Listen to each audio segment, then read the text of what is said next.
The real fear of criminals may not be arrest. It may just be swift justice. Every time suspected kidnappers are arrested, Nigerians will celebrate. Every time security agencies dismantle criminal gangs, communities breathe a sign of relief. Every time cultists are apprehended, citizens feel a sense of hope. But after the celebrations, one important question often remains. What happens next? Because in many cases, the arrest is only the beginning of a very long process.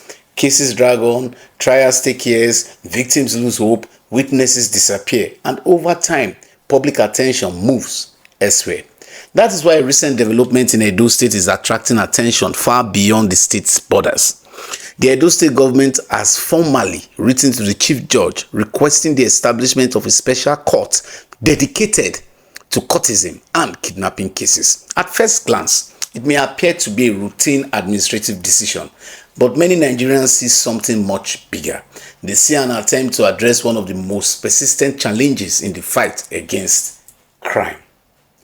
Because the truth is simple, criminals do not fear headlines, they do not fear press conferences, They do not even fear public outrage, they fear consequences. A kidnapper is more likely to reconsider his actions when he knows that arrest could lead to a swift trial and conviction. A cult group is less likely to recruit young people when members understand that justice may arrive sooner rather than later. A criminal network becomes weaker when the sanctity of punishment becomes stronger. That is the deterrent effect many supporters believe this initiative can create. And that is why the conversation is generating so much interest. This proposal is not simply about punishment, it's about prevention, because the best kidnapping is the one that never happens.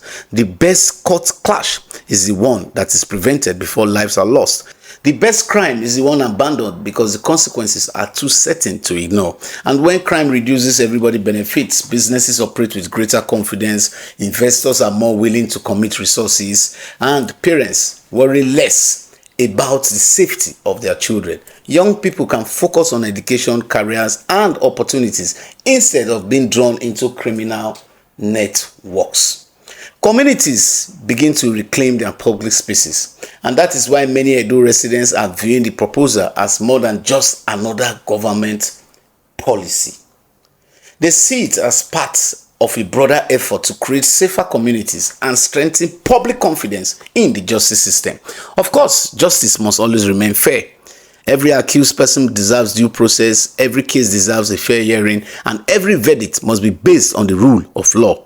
But justice must also be timely, because justice delayed can weaken deterrence and undermine public confidence. The reality is that government can make arrests, security agencies can carry out operations, but building a safer society requires institutions that work effectively from the point of arrest to the point of justice. And for many citizens, that is what makes this proposal significant.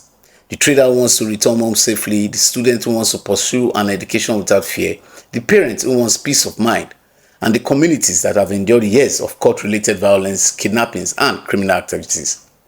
These are the people who stand to benefit the most. Perhaps that is why so many Nigerians are paying attention, not because they are looking for special treatment, but because they are looking for safer streets, safer communities, and a justice system that works.